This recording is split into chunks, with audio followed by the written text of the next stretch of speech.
par les faits. Si tu viens ici pour écouter ce qu'il dit l'Éternel, alléluia. Amen. Et la crainte de Dieu. Alléluia. Amen.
Éternel a parlé.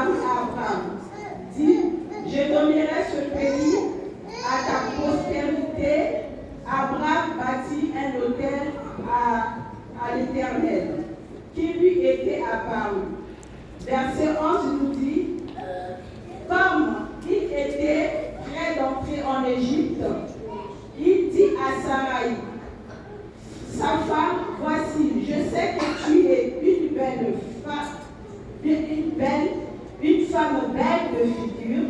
Quand les Égyptiens te verront, ils diront, c'est sa femme, et ils me tueront et te laisseront la vie. 17 dit, mais l'Éternel frappe grande plaie Pharaon et sa maison au sujet de Sarai, femme d'Abraham. Amen. Amen. Alléluia. Amen. On va nous asseoir. Là, dans ce verset, on nous parle d'Abraham qui est le père de multitude et le père de la foi. On nous parle que Dieu demanda à Abraham de partir de la maison de son père. Mais quand Dieu va demander à Abraham, c'est après la mort de son père. Mais Abraham pouvait quitter parce qu'il pouvait dire que mon père est décédé, je veux partir. Je veux partir parce que je veux quitter, je ne veux pas rester à Charon. Non, Abraham, il a quitté là où il était par les ainsi dit l'Éternel. Donc il a entendu ce que l'Éternel a dit, il l'a fait. Après avoir parti, c'est-à-dire qu'il arrivait, quand il est parti de là où il était, il est parti avec la parole de Dieu. Il n'est pas parti par sa volonté. Mais en partant avec ce que Dieu dit, c'est parce que Dieu nous rappelle qu'au Jean 1, il nous dit qu'au commencement était la parole était Dieu et Dieu était la parole. Donc Abraham partait avec Dieu, Abraham marchait avec assurance, Abraham marchait avec la foi, Abraham marchait avec Dieu. Alléluia. Donc Abraham est parti. Abraham a continué de partir. On dit qu'en verset 4, l'Éternel apparut à Abraham. C'est-à-dire que quand Dieu avait demandé à Abraham de partir, il n'avait pas encore paru à Abraham. Donc il y a un moment donné, il fallait qu'il paraisse à Abraham. Mais Dieu s'y avait paru à Abraham, pourquoi? C'est parce que nous les hommes, quand Dieu nous dit de faire quelque chose, on a toujours des doutes. On sait que c'est Dieu qui a dit. Mais est-ce que si je fais ça, est-ce que ça va marcher? Est-ce que ça va aller comme Dieu il a dit? Donc il fallait que Dieu paraît à Abraham pour dire que oui, regardez, ce pays-là, je vais donner ça à ta postérité, mais pas à toi. C'est-à-dire qu'il y a un jour qui dit, voilà, c'est là où que je t'envoie. Donc pour dire à Abraham que là, que je vais donner ça à tes descendants. Regarde ce pays-là, il a montré. C'est là qu'Abraham est compris avec assurance, avec la foi, il dit que donc je suis en train de marcher avec Dieu, Dieu ne m'a pas laissé. Alléluia. Il a continué à marcher, il est parti. On dit que quelque part, en verset 11, Abraham arrive, quand il arrive pour rentrer en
il est Dieu.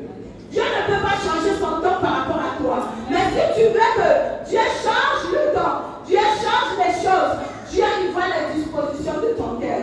Parce que même si Abraham, elle avait eu peur au-dedans de lui, à un moment donné, il a dit non, on va me tuer parce que j'ai eu une belle femme. Mais Dieu voyait les dispositions du cœur d'Abraham. Il dit non, même s'il a peur, oui, la chair peut rattraper, le chair peut tomber Abraham. Mais Abraham, son cœur est disposé. Parce que les sacrifices qu'il a demandé à Abraham, il a fait ça. Alléluia. Nous prions un Dieu qui est vivant. Nous prions Dieu est redoutable. En dit sans la foi, nous ne sommes pas agréables devant Dieu. Nous devons marcher avec la foi. Toi, tu pries Dieu, mais tu as toujours des doutes. Il y a une situation. Je dis pas que c'est facile, non, c'est difficile. Mais continue toujours à laisser dans les mains de Dieu. Même si tu attendais le mariage et que le mariage n'arrive pas, Dieu va accomplir. Parce que ce n'est pas le moment opportun. Si tu attendais un enfant, l'enfant n'est pas encore arrivé, ne pleure pas. Parce que c'est lui qui donne les enfants. Avant, il avait eu peur. On dit que Pharaon était frappé. Il était frappé parce que avant, il avait dit personne ne pouvait attraper Abraham. Celui qui va attraper Abraham, ses combats d'Abraham seront des combats. Ses soucis seront des soucis. Tu peux marcher sur la terre. Les hommes peuvent te persécuter. Les hommes peuvent faire tout ce qu'ils veulent. Mais personne ne t'aidera parce que c'est moi qui mettrai entre toi et la personne. À qui tu comptes? Alléluia. Ma femme, vous venez à l'église. Regarde Dieu, il est merveilleux. Il y a deux choses, parce que les témoignages, ce n'est pas les témoignages à dire à Dieu. Les témoignages, c'est le moment où tu peux mettre à Dieu, ce n'est pas à dire aux gens. Il y a des gens aujourd'hui qui s'attachent à Dieu parce qu'ils voient les miracles. Peut-être qu'il y a des situations là qui font que tu te doutes. Je dis ce soir, marche avec Dieu. Amen. Et marche avec la foi.